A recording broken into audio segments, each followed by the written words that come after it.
Hello and good morning, listeners. This is Almus Market Mornings with Shikhar Garg, and we have the final day for quite an unexpected week. USD strengthened well beyond expectations of many against the majors, Asians, as well as the INR. Several EM trade balances remain favorable by the historical standards, which hints that there might not be a systematic external imbalance for the EMs. Now, it is kind of a tailwind for the EM FX, but what's leading to this surge in USD strength?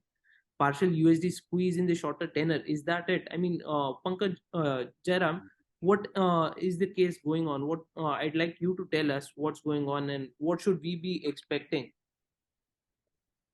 Good morning, Shikhar. Yes, actually, it's quite surprising that dollar has suddenly shot up, particularly against the INR also, uh, after being stuck in a very narrow range for several weeks. In fact, that is actually arising from the newfound optimism on a resolution nearing debt ceiling stalemate and, more importantly, a rise in US yields across tenors. Rupee's weakness, in fact, has been very telling, as it had been in a stable range for several weeks, but has moved on the downside for almost in just 2 weeks, about 1.2%. And this is, in fact, happening at a time when our external balances got better, and the domestic economy itself has been doing far better than most other economies. While the excessive cash demand yesterday might have helped a swift move up, we also put down its overall weakness to the central bank's policy of preventing natural strength from happening when we had good flows, and seemed to be aimed at maintaining rupees competitiveness versus peers, and also to cushion the export sector from fallout of the global slowdown. Against the major currencies, the euro, GBP, and yen, dollar made fresh corrective highs, and the dollar index hit a high of 103.63, and it's now looking to be resting at short-term resistance. We could see some short-term pullback today, particularly as we head into a weekend and the debt ceiling talks have reached a stage where an announcement can come even over the weekend as well, and there could be some profit taking on the dollar longs. Yuan seems to have found very little resistance and has weakened above 7.07 today. And it would be worth recalling that the Chinese authorities had recently announced that they would be far less interventionist in the currency market. Now, one of the reasons driving the dollar higher has been the yields, which have seen huge volatility in the last 2 months, ever since they hit a cycle high in the wake of banking crisis in early March. Since seeing the trough in last week of March, there have been big two-way swings across this, 2-year, 10-year, and the 30-year. And now they have been moving in a range of 75 BPs, 40 BPs, and 60 BPs in respectively. And that really is a reflection of unsettled view about the banking sector developments as well as the volatile picture of the economy itself. The latest recovery in yields has ignored has been triggered by optimism over US debt ceiling being raised, and also markets excessive long position as well on perception that economy may be slipping into a recession, whereas the data is yet to clearly show up that these extreme fears are real.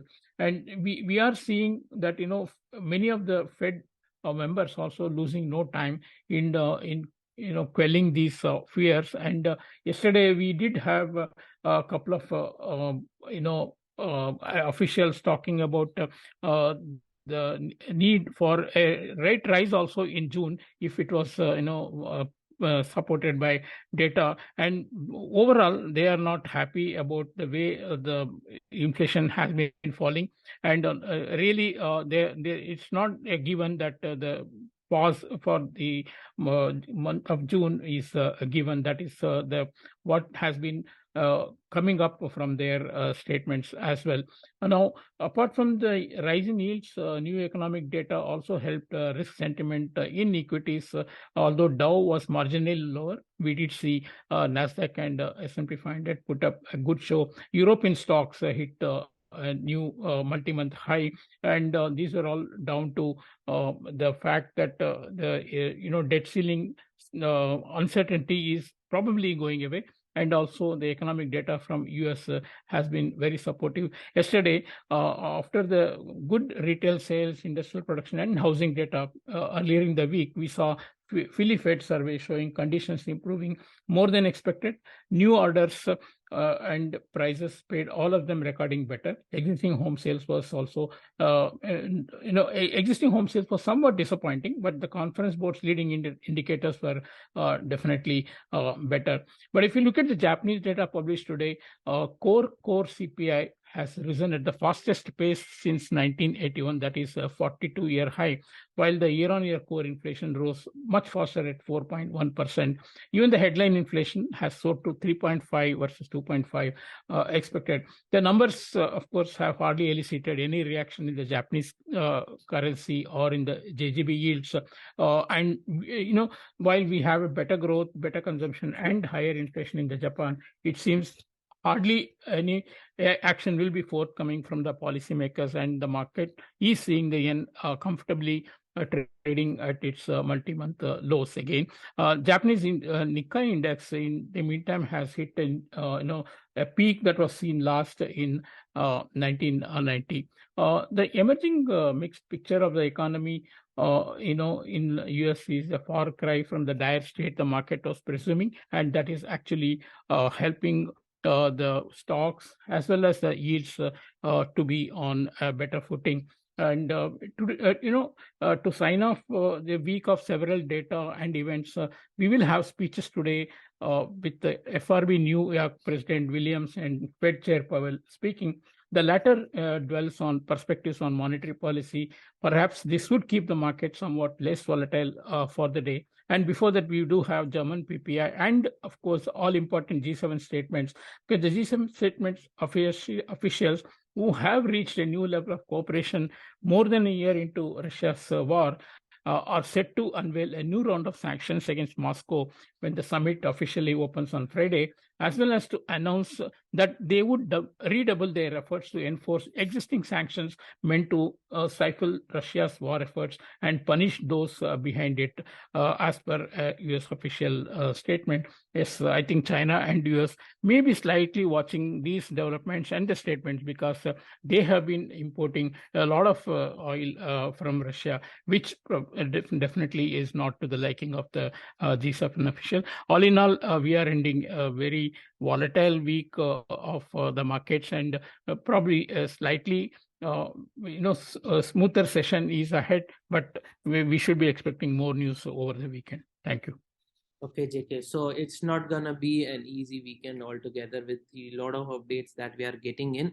But it's quite interesting to see how the G7 summit in Japan is set to unveil a new set of sanctions on Russia, all the while strengthening the current set of sanctions, which is keeping geopolitics on the toes for the time being. But the excessive cash demand and the central bank's policy of preventing natural strength on the incoming flows for India in a bid to maintain the competitive edge against the peers have kept USD INR on the higher side. Now, folks, this may be some sort of an action which we are seeing in the current market, but a reversal on the expectations of pause of rate hikes by the US Fed was also observed for a few, which was largely not expected a week or two ago. On the other side, the Japanese Nikkei index hits the high last seen in 3 decades ago. Now, that's quite an interesting bit of activities going on around the financial market. So, folks, we'll continue to observe such intriguing things across the markets, and hope we have a smoother session in the next coming days. That's it for today, folks. Have a good weekend. Thank you so much for listening.